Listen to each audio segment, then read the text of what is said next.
जैसे कि आज आपने खुद एक प्रेस कॉन्फ्रेंस जो हमें एनसी की तरफ से देखने को मिली, जहाँ पर प्रेस नोट निकाला गया और सारे प्रेस वालों को यहाँ पर बुलाया गया और अपने पॉइंट ऑफ व्यू से सबने कुछ ना कुछ उनसे पूछा। लेकिन जब हमने उनसे बहुत से क्वेश्चन पूछने की कोशिश की, हमने उनसे बातचीत करने की कोशिश की, लेकिन अनफॉर्चुनेट आपको बता दें कि उन्होंने उसके लिए दरवाजा बंद कर दिया। अगर उन्होंने प्रेस वालों को बुलाया तो क्यों उनके पूरे सवालात के जवाब नहीं दिए गए? अगर एक प्रेस कॉन्फ्रेंस में उन्होंने सारे मीडिया वालों को यहाँ पर बुलाया, लेकिन जब हमने उनसे सवालात पूछने की कोशिश की तो उन्होंने सीधे ही अपना दरवाजा बंद कर दिया, ये कहते हुए कि अभी वो इन सवालात के जवाब नहीं देंगे। आप जुड़े रहें हमारे साथ, हम आपको दिखाते हैं उनकी ये प्रेस कॉन्फ्रेंस। अल्लाह ताला का शुक्र है, मेरी जो सियासी जिंदगी है वो 45 साल से है। 45 साल हुए मैंने अमली सियासत में कदम रखा था। अमली सियासत इस दौरान में हाल ये है मेरा कि अभी भी यहां पे कश्मीर में मेरे लिए रहने के लिए जगह नहीं है। एक मकान था मुझे गांव में, जहां मैं रहता था, बादीपोरा उसका नाम है। उस मकान को 93-94 में नामालूम बंदूक बरदारों ने आग लगा दी थी, उसको जलाया था 93-94 में। आज लगभग 29 साल हो गए। उस मकान को मैं रिकंस्ट्रक्ट कर रहा हूं, 29 साल हुए। उसके बाद 93 के बाद मैं 12 साल कैबिनेट मिनिस्टर रहा, मैं 4 साल लीडर ऑफ द अपोजिशन रहा,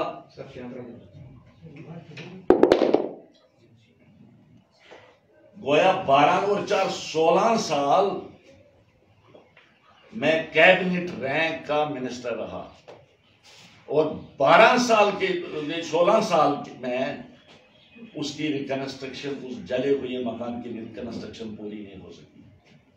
और नतीजा ये है, मैं आज किराए के मकान पर रह रहा हूं। यहां पर श्रीनगर एयरपोर्ट पर किराए पर ले लिया मकान, सरकार ने ले लिया और मैं किराया दे रहा हूं उसका।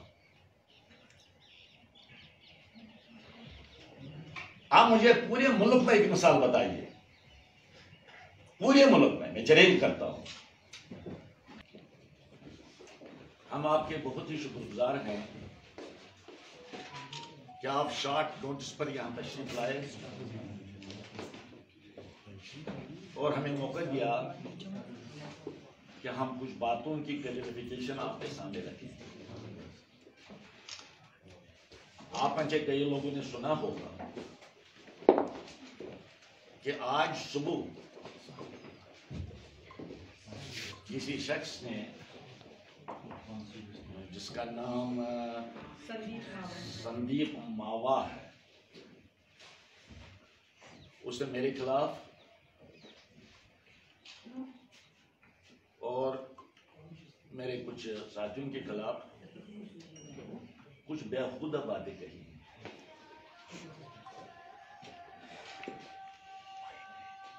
इस किस्म की बातें मैं समझता हूं वही शख्स कर सकता है जो मेंटली डिरेंज्ड हो, जिसका दिमाग काम नहीं कर रहा हो। मैं हैरान हुआ कि क्या मनगढ़ंत कहानी बनाई। मैं उसको मशवरा दे दूंगा कि वो मेंटल हॉस्पिटल जाकर अपने दिमाग का चेकअप कराए। यकीन मैंने कभी मोबाइल का कोई इसी काम नहीं लिया अपनी जिंदगी में। मैं जब बात करता हूं तो सही बात करता हूं, टू द पॉइंट करता हूं। मैं इसी नतीजे पर पहुंचा। अब आपके जहन में एक सवाल जरूर उभरता होगा कि अगर एक मेंटली डिरेंज्ड आदमी कोई बात करता है तो आपको जवाब देने की क्या जरूरत पड़ी? मैंने भी ये सोचा था कि मैं इन बातों को इग्नोर करूं, मगर आज कल का जो जमाना है, आज लोग अखबारें भी पढ़ते हैं, सोशल मीडिया से भी काम लेते हैं। मैं सोचा हो सकता है कुछ लोगों के जहनों में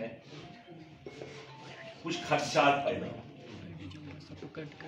लिहाजा मैंने कहा कुछ बातें मैं आपसे शेयर करूं। आपने भी शायद आप में से कुछ लोगों ने वो सुनी भी होगी बातें, आपको बैकग्राउंड कुछ पता होगा कि उसने क्या कहा।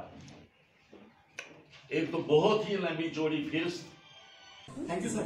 नहीं सर बार बार आपकी प्रॉपर्टी को लेकर आपके एलिगेशंस लगाई जाती हैं। मतलब पिछले बार भी आप यही एलिगेशंस आपकी प्रॉपर्टी को लेकर की गई और उन्होंने कुछ डॉक्यूमेंट्स भी दिखाए थे। कुछ दिखाए थे डॉक्यूमेंट्स।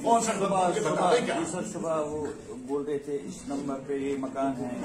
मैंने कहा जहाँ है तो जब्त करो, जहाँ भी उस नंबर पर है प्रॉपर्टी तो जब्त करो ना उसको।